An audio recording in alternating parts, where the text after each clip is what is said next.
नमस्कार दोस्तों, जय श्री कृष्णा, राधे राधे।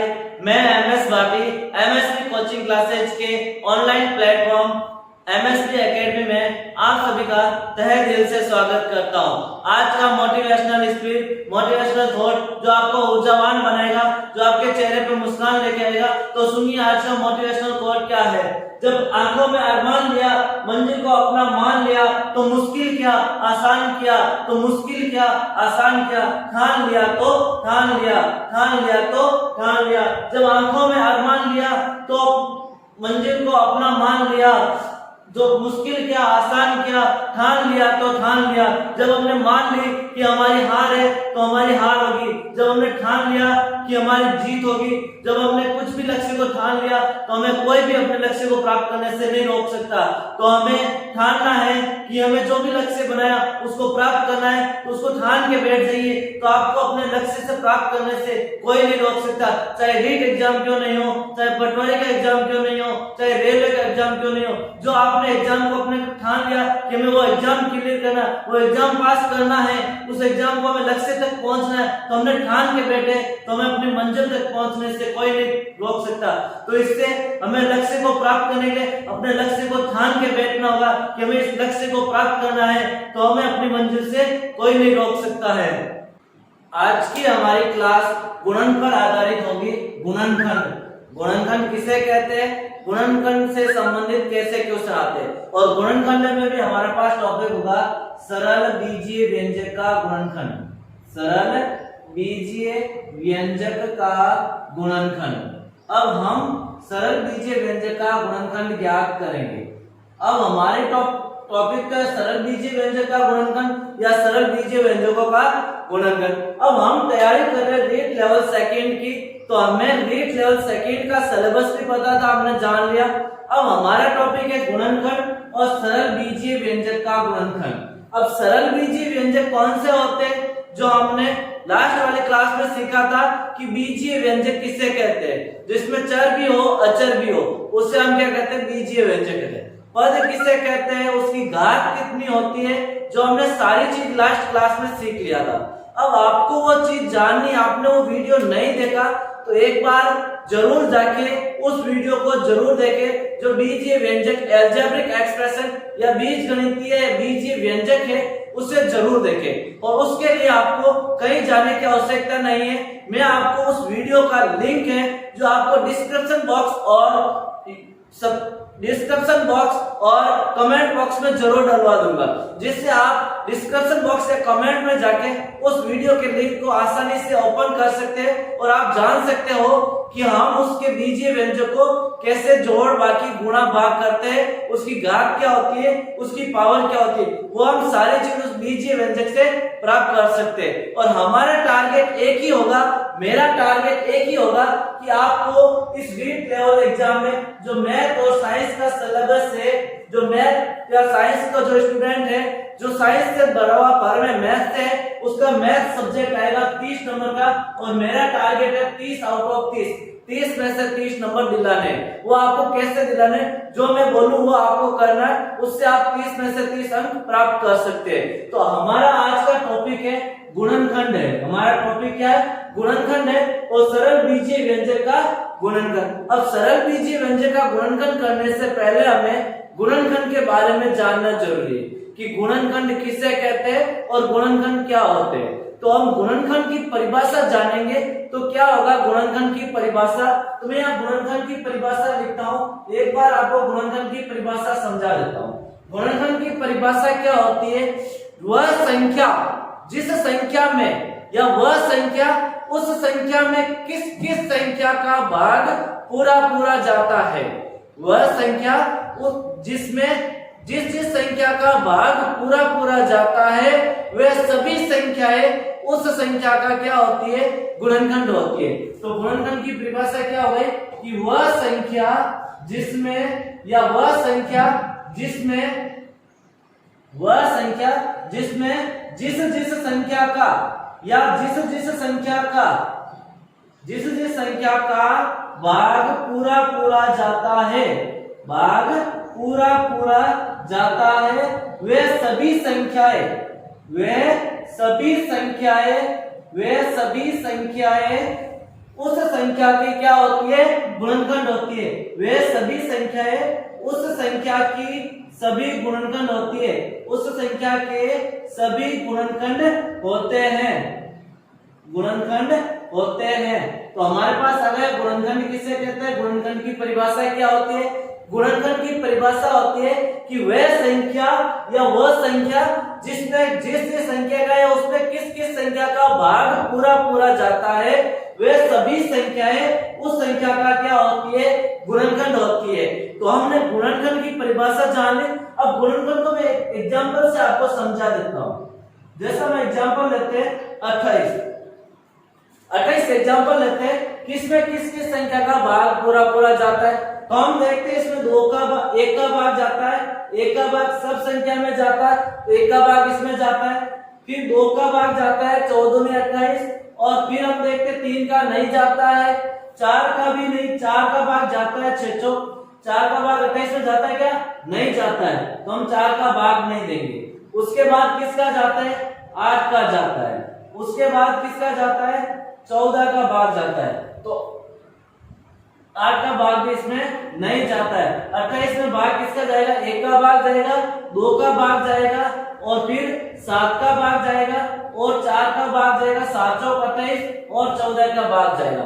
तो 28 में किस किस का जाता है, 1 2 4 7 और 14, 4 7 और 14। देखो 7 दूनी 7 चौक 28, 2 1 14 14 7, फिर 2 से किसको गुणा करें, 2 का भाग कितने बार जाएगा, 14 बार, 14 में 28, और 1 बार जाएगा 28 का। तो हमारे पास 28 में किस किस का भाग जाता है, 1 2 4 7 14 और 28, इन सब का भाग पूरा पूरा जाता है। तो मैं कह सकता हूं इसके गुणनखंड हो जाएंगे 1 2 4 7 14 और 28, ये सभी इसके गुणनखंड है।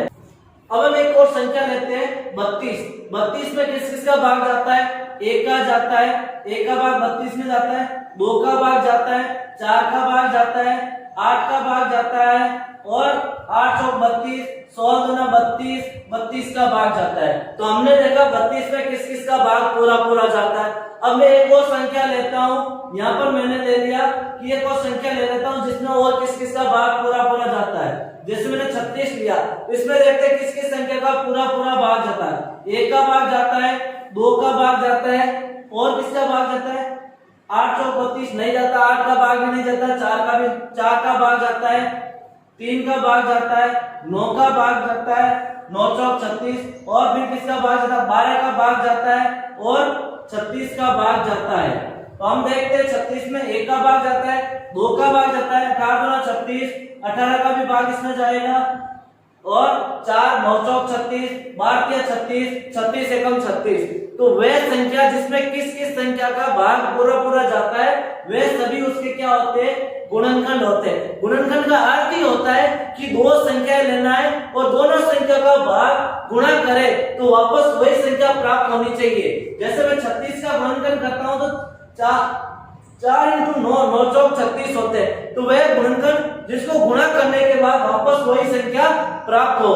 तो हम यहाँ एक चीज निष्कर्ष निकालते हैं कि सभी गुणनखंड किए हमने, इस गुणनखंड से एक चीज निष्कर्ष निकलती है कि सबसे छोटा गुणनखंड देखे तो 1 आता है। तो मैं बोलूंगा इसका सबसे छोटा गुणनखंड, किसी भी संख्या का सबसे छोटा गुणनखंड, किसी भी संख्या का सबसे छोटा गुणनखंड कौन सा होगा।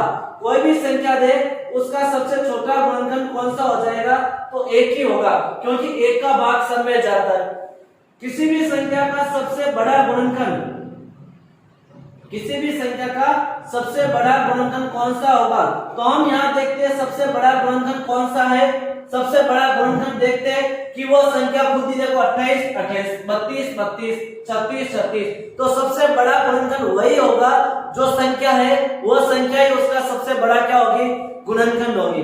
अब हम यहाँ पर हमने गुणनखंड के बारे में जान लिया कि गुणनखंड किसे कहते हैं, गुणनखंड क्या होता है। अब गुणनखंड में कुछ टाइप है जो हम आगे देखेंगे अभी। तो अब गुणनखंड तो हो गया कि सबसे बड़ा गुणनखंड क्या होगा, वही संख्या प्राप्त होगी, वही संख्या क्या होगी, सबसे बड़ा गुणनखंड होगी। अब हम देखेंगे गुणनखंड। गुणनखंड को हमने सीख लिया किसे कहते हैं। अब गुणनखंड 2 प्रकार का होता है।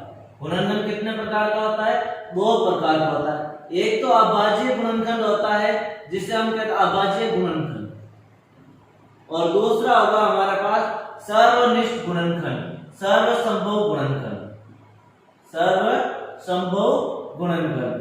तो यहाँ पर हमारे पास दो चीज प्राप्त होती है कि गुणनखंड हम दो तरीके से ज्ञात कर सकते हैं, एक तो हो जाएगा अभाज्य गुणनखंड, एक सर्वसंभव गुणनखंड। अब दोनों में अंतर क्या है वो हम जानेंगे कि अभाज्य गुणनखंड किसे कहते हैं और सर्वसंभव गुणनखंड किसे कहते हैं। तो हम यहाँ देखेंगे अभाज्य लिखा हुआ है, अभाज्य का अर्थ है हमारे पास दोनों नंबर कैसे होने चाहिए, अभाज्य संख्या होनी चाहिए दोनों नंबर में। यहाँ पर जो भी गुणनखंड होंगे वो सारे अभाज्य गुणनखंड होने चाहिए, अभाज्य संख्या होनी चाहिए। यहाँ पर सर्वसंभव गुणनखंड का अर्थ है इसके सभी गुणनखंड, इसके सभी गुणनखंड। जैसे मैं यहाँ लिखता हूँ 32, अब इसके पूछते सर्वसंभव गुणनखंड कौन कौन से होंगे, तो इसमें किस किस संख्या का पूरा पूरा भाग जाता है वो हम देखेंगे। जैसे 1 का भाग जाता है, 2 का भाग जाता है इसमें पूरा पूरा, फिर हम 2 के बाद 3 का देंगे, 3 का नहीं जाएगा, 4 का देंगे तो 4 का भाग जाएगा, 5 का नहीं जाएगा, 6 का भी नहीं जाएगा, 7 का भी नहीं जाएगा, 8 का जाएगा, 8 चौक 32, फिर 8 के बाद 9 का भी नहीं जाता है, 10 का भी नहीं जाता है, 11 का भी नहीं, 12 का भी नहीं, 16 का जाता है, और सीधा किसका जाएगा 32 का जाएगा। हमारे पास 32 के सर्वसंभव गुणनखंड ये होंगे 1 2 4 8 16 32। अब हम देखेंगे अभाज्य गुणनखंड करना कि 32 के अभाज्य गुणनखंड कौन कौन से होंगे।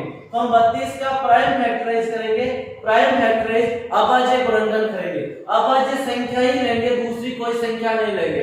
अब यहाँ पर अभाज्य गुणनखंड करने के लिए आपको भाजकता के नियम याद होने चाहिए। तो मैंने रीट लेवल फर्स्ट और सेकंड के लिए एक वीडियो लगाया था, एक ऑनलाइन क्लास ली थी कि भाजकता के नियम, उसमें मैंने बताया था किस किस संख्या में किस किस संख्या का भाग पूरा पूरा जाता है, किस प्रकार 2 की भाजकता का नियम, 3 की भाजकता का नियम मैंने बताए थे।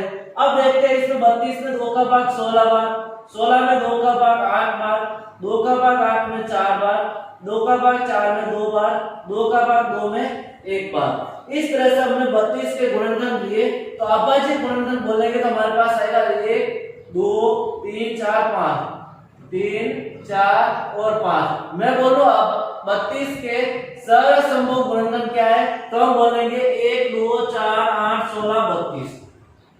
मैं बोलूं 32 के अभाज्य गुणनखंड क्या होगा, 2 into 2 into 2 into 2 into 2 into 2।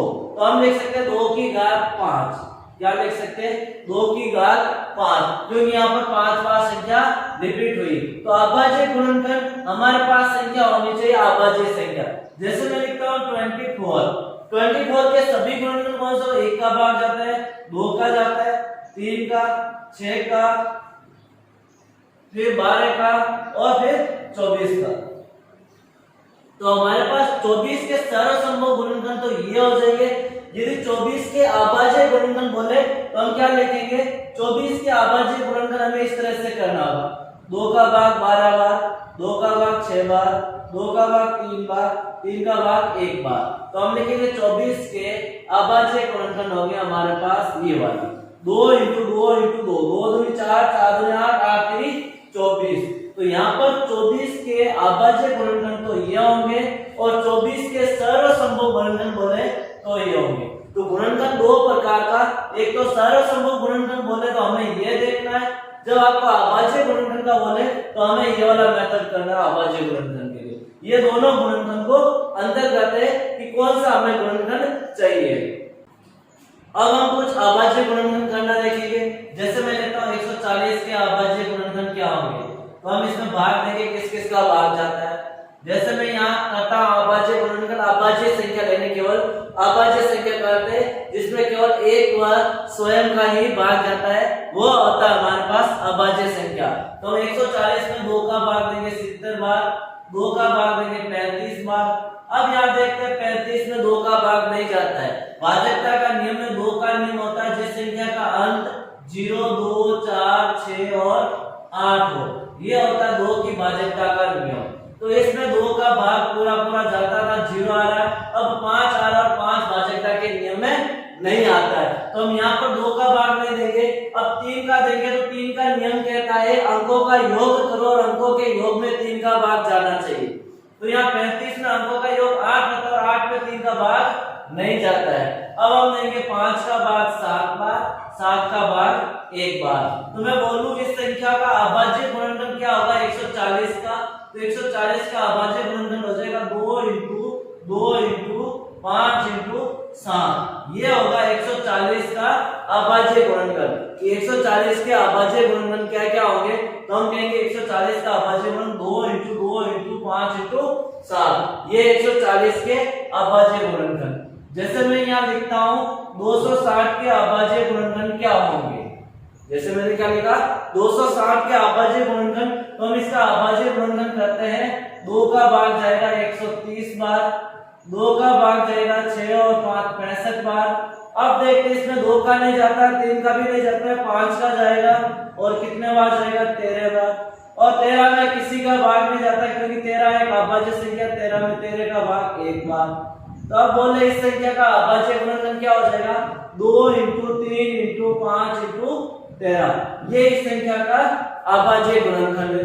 जैसे मैं बोलूं यहाँ पर 60 के अभाज्य गुणनखंड क्या होंगे, तो मैं यहाँ 2 का भाग 60 में, जैसे मैंने 60 में दिया 30 बार, 2 का भाग 30 में 15 बार, 15 में 3 का भाग जाता है 5 बार और 5 का भाग 1 बार। तो मैं बोलूं इसका अभाज्य गुणनखंड क्या होगा, तो हम बता सकते हैं 2 इंटू 3 इंटू 5, 2 इंटू 3 इंटू 5। ये किसके अभाज्य गुणनखंड है 60 के अभाज्य गुणनखंड है। ये किसके गुणनखंड है 260 के गुणनखंड है। ये किसका गुणनखंड है 140 का गुणनखंड है। तो हम अभाज्य गुणनखंड केवल अभाज्य संख्या होनी चाहिए, इसमें एक भी संख्या भाज्य नहीं है। अभाज्य पूछा तो सब में अभाज्य संख्या आ रही है, तो इस संख्या के अभाज्य गुणनखंड ये वाले हो गए। अब हमें अभाज्य गुणनखंड आ गया, इसका सवाल कैसा आएगा, क्वेश्चन आ सकता है कि 260 के अभाज्य गुणनखंड निम्न में से कौन सा नहीं है। आपको दे दिया 2 इंटू 3 इंटू 5 इंटू 13, दूसरा ऑप्शन दे दिया 2 इंटू 3 इंटू 5, यहाँ लिख दिया 6 इंटू 5 इंटू 13, यहाँ लिख दिया आपके पास 15 इंटू 2 इंटू 13, यहाँ लिख दिया 26 इंटू 3 इंटू 2। अब हमें देखना है इसका अभाज्य गुणनखंड कौन सा है, तो हम बोलेंगे अभाज्य गुणनखंड ये वाला है, क्योंकि इसमें सारी अभाज्य संख्या, गुणनखंड तो ये भी है लेकिन अभाज्य नहीं, क्योंकि इसमें 6 आ रहा है, इसमें 26 आ रहा है, इसमें 15 आ रहा है। तो अभाज्य गुणनखंड का बोले तो सभी संख्या अभाज्य होनी चाहिए। हमारा उत्तर इस प्रकार देंगे, ये होगा अभाज्य गुणनखंड ज्ञात करने का कि अभाज्य गुणनखंड कैसे ज्ञात करते हैं। अब ये तो थे हमारे पास संख्याओं के गुणनखंड। अब आते हैं बीजीय पदों के गुणनखंड, कि बीजीय पद होते हैं उसका गुणनखंड कैसे ज्ञात करेंगे।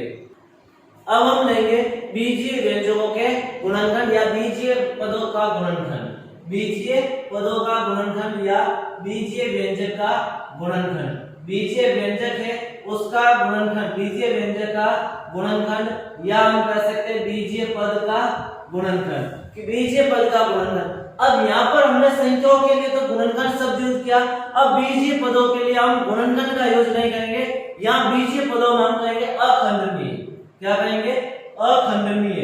अखंडनीय का अर्थ होता है, गुणनखंड का अर्थ वही होता है और अखंडनीय का अर्थ भी है। बीजीय पदों के लिए हम अखंडनीय शब्द का इस्तेमाल करते हैं। अखंडनीय का अर्थ है इसका और कोई खंडन नहीं हो सकता, इसके कोई और भाग नहीं हो सकते।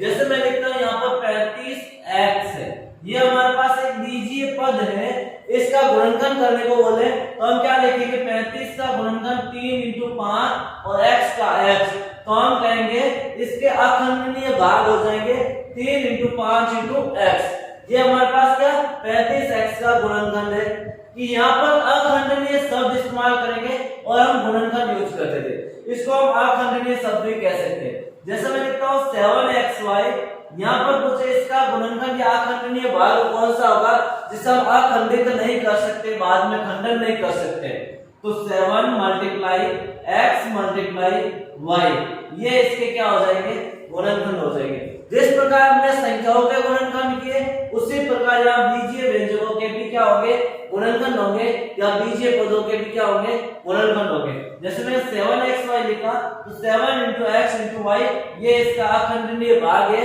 या गुणनखंड है।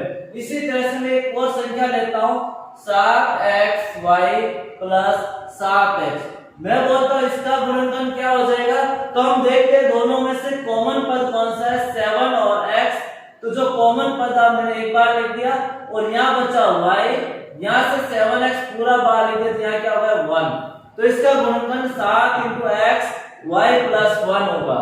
या फिर इसको ऐसे भी लिख सकते हैं 7 × x × y प्लस 7 × x। ये इसके अखंडनीय भाग है जिसका और खंडन नहीं किया जा सकता है, ये इसके गुणनखंड है। तो यहाँ से दोनों में से जो कॉमन आता है उसको एक बार लिख दिया और जो पीछे बचा उसको हम ये लिखेंगे, तो इससे हम कहेंगे ये सार्वनिष्ठ गुणनखंड है। ये वाला क्या है, 7x सार्वनिष्ठ गुणनखंड है। जिस प्रकार हमने सर्वसंभव गुणनखंड किया था उसी प्रकार थोड़ा सा अलग है सार्वनिष्ठ गुणनखंड। जो उभयनिष्ठ है, दोनों में कॉमन कौन सा पद आता है, वो होता है सार्वनिष्ठ गुणनखंड या उभयनिष्ठ पद। जैसा कि अभी हमने यूज किया सार्वनिष्ठ गुणनखंड। अब सार्वनिष्ठ गुणनखंड कैसे ज्ञात करते हैं, सार्वनिष्ठ गुणनखंड या उभयनिष्ठ भाग कैसे ज्ञात करते हैं, सार्वनिष्ठ गुणनखंड बीजीय व्यंजक का कैसे ज्ञात करेंगे। तो सार्वनिष्ठ गुणनखंड कैसे ज्ञात करेंगे, जैसे मैं एक क्वेश्चन लेता हूं, ax plus by plus ax plus ay plus az।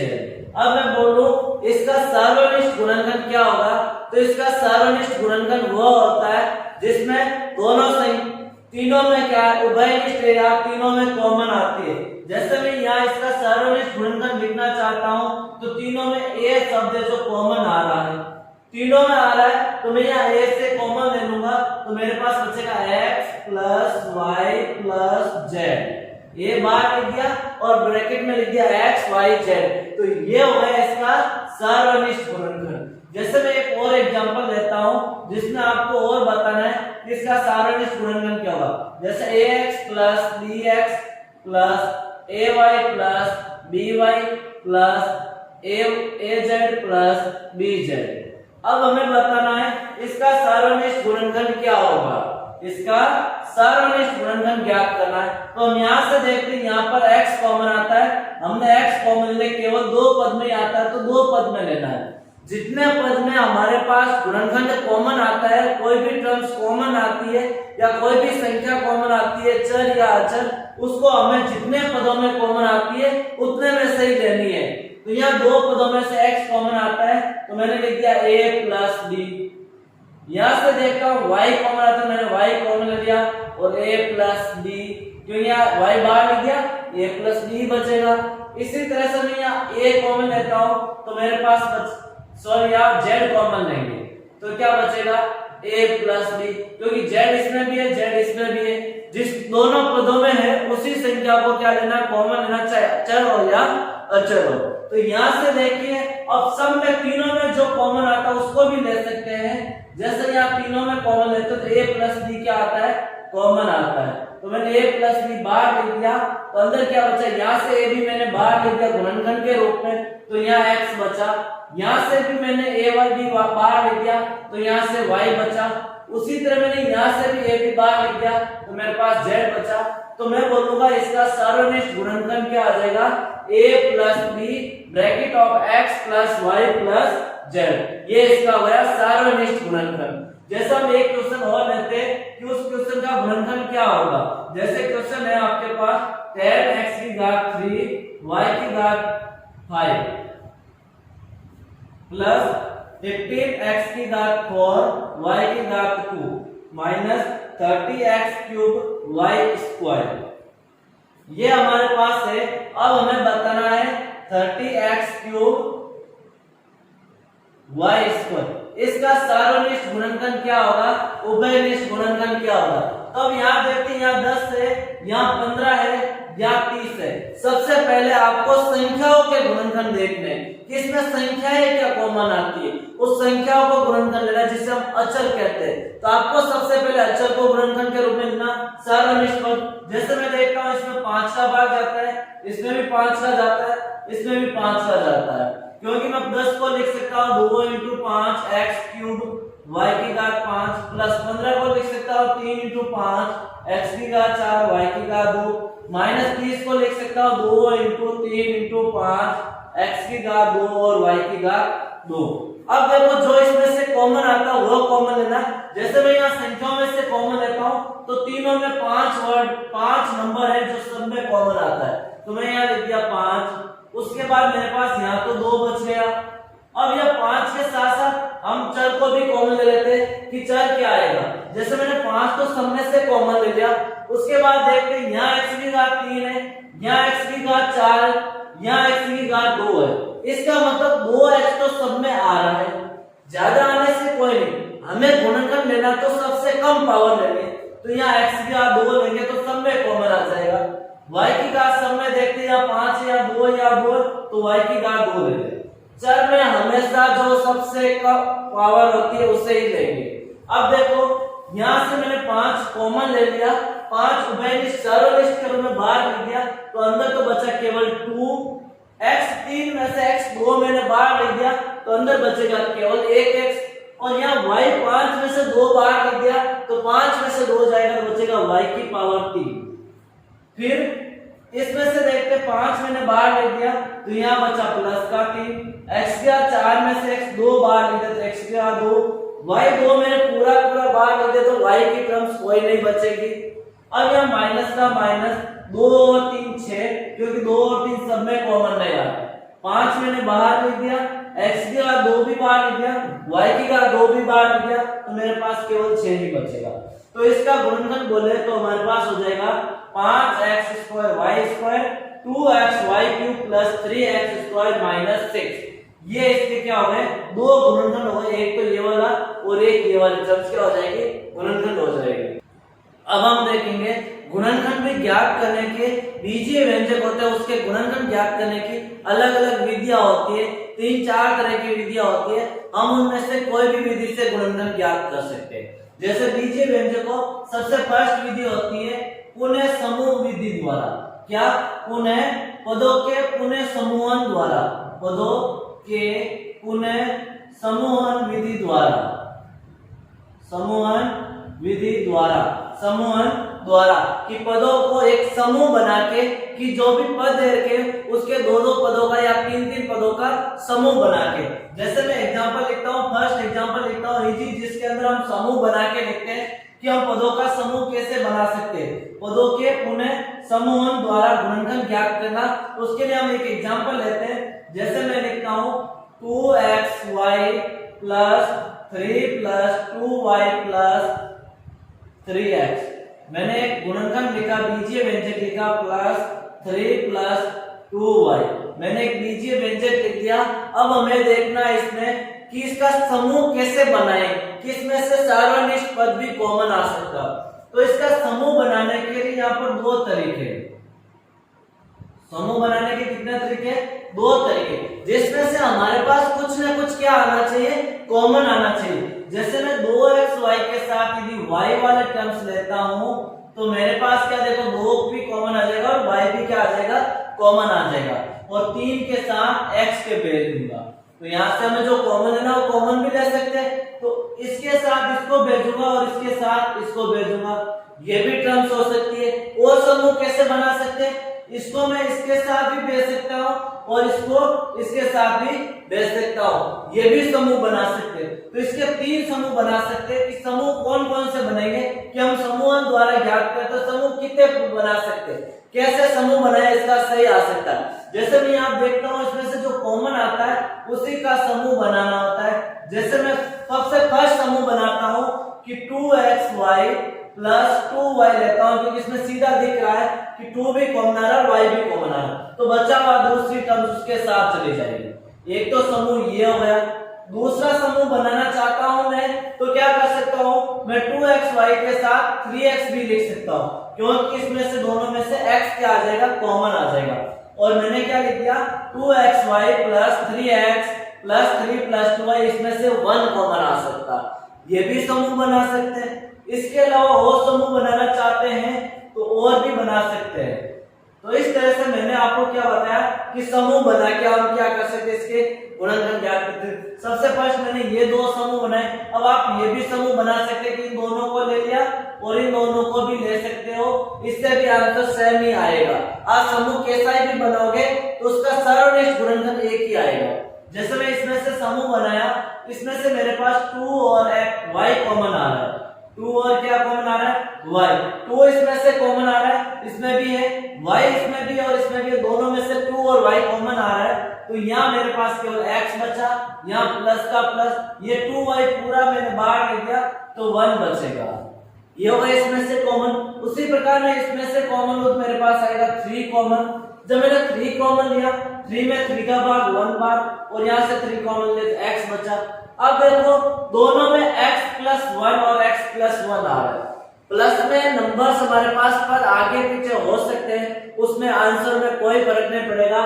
जैसे मैं लिखता हूँ 3 प्लस 2 5 ही होते हैं, चाहे मैं 2 प्लस 3 लिखूं तो भी कितने होंगे, 5 होंगे।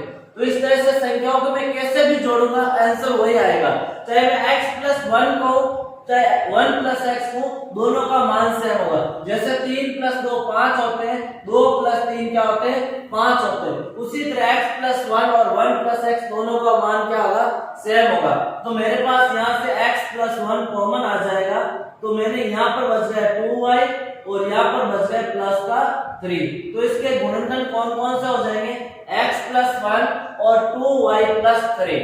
यह समूह बना के गुणनखंड ज्ञात करना, हमें जो भी पद दे रखे उसके समूह बनाइए और उसके बाद उसका गुणनखंड कीजिए। समूह बनाने के बाद समूह में से सर्वनिष्ठ पद कौन सा आता है उसको हमें कॉमन लेना है, उभयनिष्ठ लेना है, एक बार बाहर लेना है, जो दोनों पदों में आती है। जितने भी पद का समूह बनाया है, समूह 3 पदों का भी हो सकता है। जैसे ये क्वेश्चन है, इसको हम समूह विधि द्वारा कि इसका समूह बना के कैसे वर्ग ज्ञात, समूह बना के गुणनखंड कैसे ज्ञात करते हैं। समूह बनाना, इसका पुनः एक समूह बनाइए उसके बाद ज्ञात कीजिए। जैसे मैं इस वाले टर्म्स और ये वाले टर्म्स और ये वाले दो पद लेके समूह बनाता हूं तो भी मेरे पास समूह से गुणनखंड कर सकते हैं, क्योंकि इसमें से y और 2 कॉमन आ रहा है और इसमें से 3 कॉमन आ रहा है। दोनों में से वापस आगे हम कॉमन ले तो कॉमन आ सकता है। एक तो समूह इन दोनों पदों का हो जाएगा। दूसरा समूह बनाना चाहते हैं तो 9x को 6xy के साथ और 4y को 6x के साथ हम इसके साथ भी समूह बना सकते हैं। तो इसमें तो हमें क्या करते हैं, इसमें पहले हम समूह यही बनाते हैं कि एक तो ये और ये टर्म्स लेते हैं। इसमें से कॉमन क्या आता है, समूह बनाना। जैसे मैंने इस 2 को समूह बनाया, इस 2 का क्या बनाया, समूह बनाया, या फिर इस 2 का समूह में से क्या हुआ, दोनों में से कॉमन क्या आता है देखते हैं। y कॉमन आता है और 2 का भाग जाता है दोनों में, 2 या 6 x का x, y मैंने बाहर लिख दिया, 2 का भाग 4 में 2 बार माइनस का माइनस। तो एक तो हमारे पास ये बना। दूसरा, जब इसमें से मैं कॉमन लेता हूं तो मेरे पास 3 का भाग दोनों संख्या में जाता है, 3 दूनी 6 और 3 3 9। दोनों में जो कॉमन आता है, दोनों में भाग जाता है, वही आपको कॉमन लेना है। जैसे इसमें 3 का भाग दोनों में जाता है तो मैंने 3 लिया, ऐसा नहीं मैंने 6 भी लिख सकता हूँ, 6 लिखूंगा तो गलत हो जाएगा क्योंकि 6 का भाग दोनों में नहीं जाता है। तो यहाँ से 3। अब देखते हैं यहाँ पर क्या हो रहा है, 3x - 2 आ रहा है और यहाँ पर 2 - 3 आ रहा है, 2 - 3x। तो यहाँ पर हम इस दोनों टर्म्स को कॉमन नहीं ले सकते।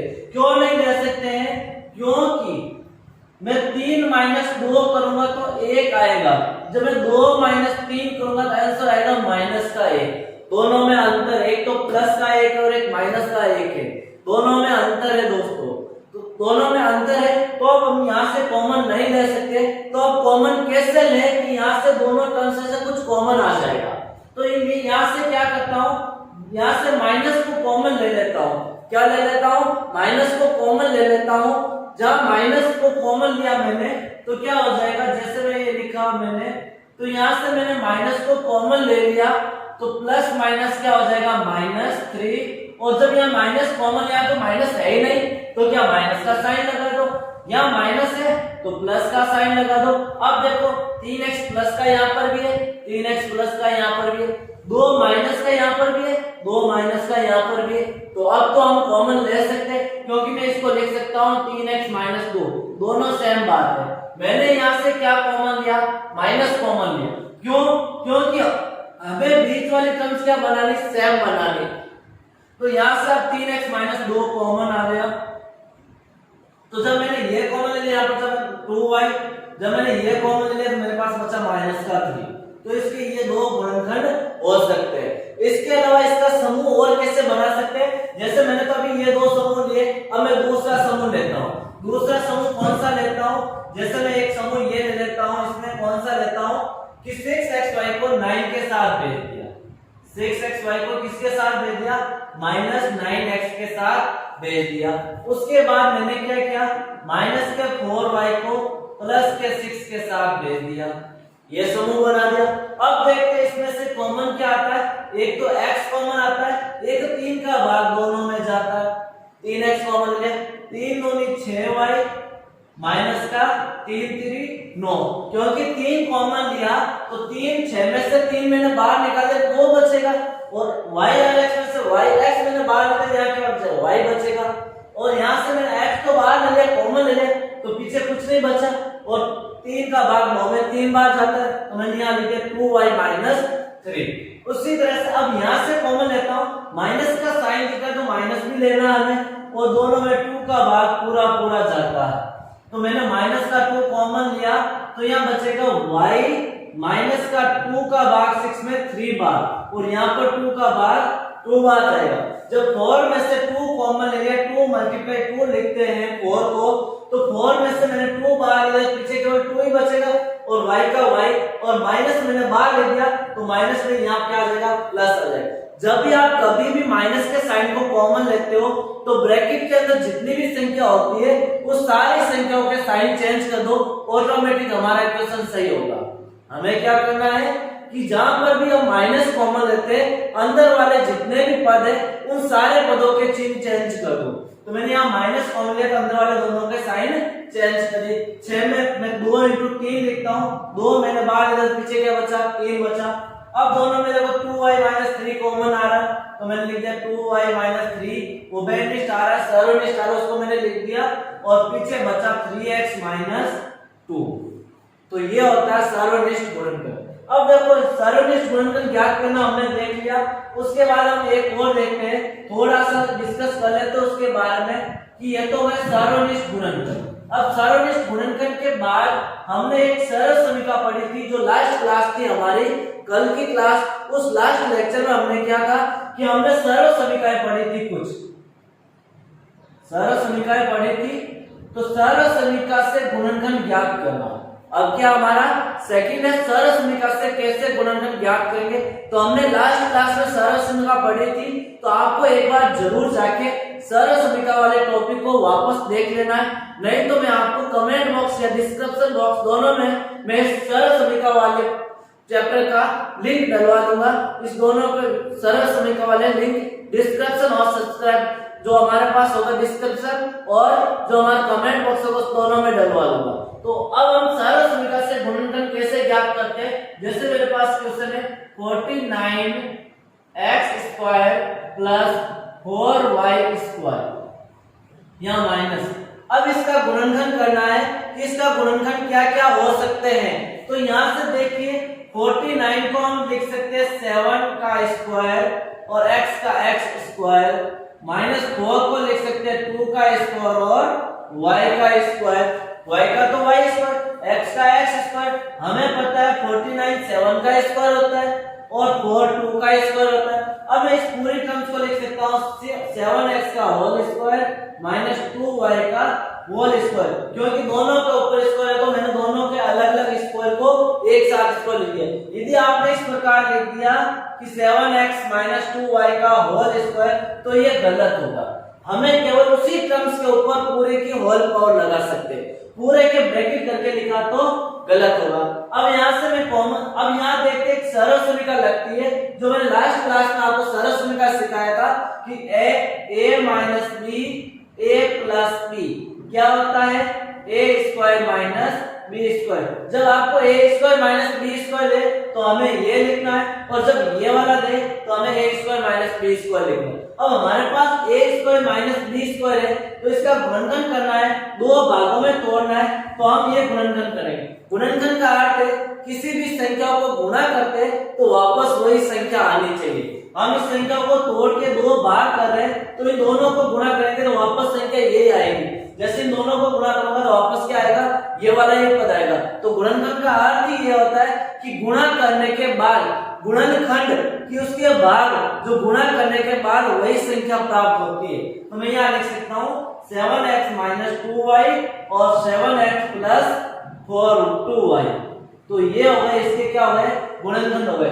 इस तरह से सरल समीकरणों से गुणनखंड करना, कि हमें किससे गुणनखंड करना, सरल समीकरणों से क्या करना, गुणनखंड करना। किस प्रकार हम सरल समीकरण से गुणनखंड करते हैं, जैसे ये क्वेश्चन है, इस क्वेश्चन हमारे पास एक बीजीय व्यंजक है, इसके गुणनखंड करना है और सरल समीकरण से कैसे गुणनखंड करेंगे।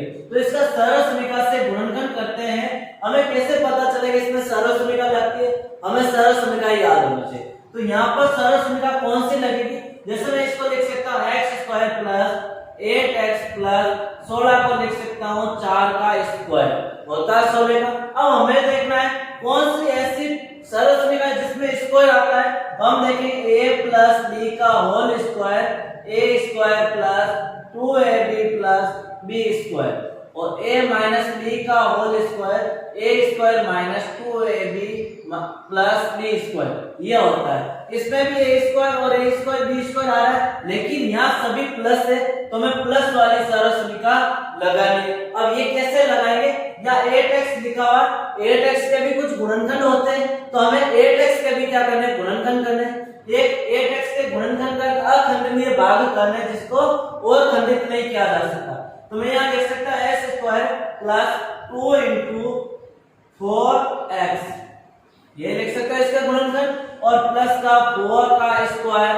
तो यहाँ देखो x स्क्वायर, इसका मतलब a स्क्वायर, इसको नाम दे सकता हूँ b स्क्वायर, इसको मैंने b स्क्वायर नाम दिया क्योंकि 4 का स्क्वायर है, प्लस 2 इंटू a हमारे पास x है और b कितना हमारे पास 4 है, और यहाँ पर b भी कितना है 4 है। तो सरल समीकरण कौन सी लग रही है, a square plus 2ab plus b square. अब यहाँ बोलोगे a तो बाद में b पहले, तो हम 2 को 3 से गुणा करेंगे तो भी 6 आएगा, और 3 को 2 से गुणा करेंगे तो भी क्या आएगा, 6 आएगा।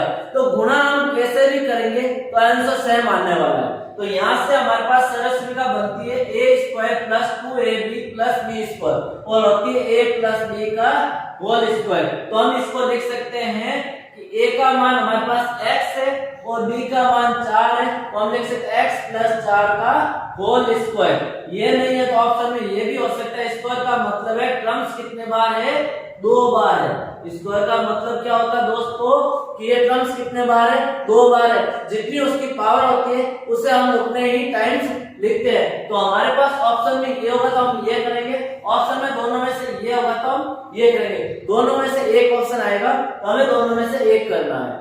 अब हमारे पास ये तो हो गए गुणनखंड किससे, सरल समीकरण से। आगे और गुणनखंड के प्रकार है, जैसे हम गुणनखंड करेंगे पूर्ण वर्ग बना के कैसे गुणनखंड करें, या हम अभाज्य गुणनखंड कैसे करें, इसी संख्याओं का बीजीय व्यंजकों के कि पूर्ण वर्ग बना के गुणनखंड कीजिए या अभाज्य गुणनखंड कीजिए। तो हम आगे की क्लास होगी उसमें गुणनखंड करना और सीखेंगे, और एक क्लास और लेंगे जिसमें हम कुछ क्वेश्चन आंसर कैसे सरल करेंगे वो सीखेंगे। तो आज की क्लास हमारी यहीं पर समाप्त होती है। आपको अच्छा लगे तो लाइक जरूर करें, सब्सक्राइब जरूर करें, जिससे आगे आने वाले वीडियो हमें सबसे पहले नोटिफिकेशन मिले, और आगे से आगे शेयर जरूर करें जिससे सबको फायदा हो, सबको ये क्लास मिले, ऑनलाइन क्लास जो आपके लिए फ्री हो रही है। तो आप सबको ज्यादा से ज्यादा विद्यार्थियों को जोड़े, जिससे ज्यादा से ज्यादा लोगों विद्यार्थियों को क्या मिले, फायदा मिले।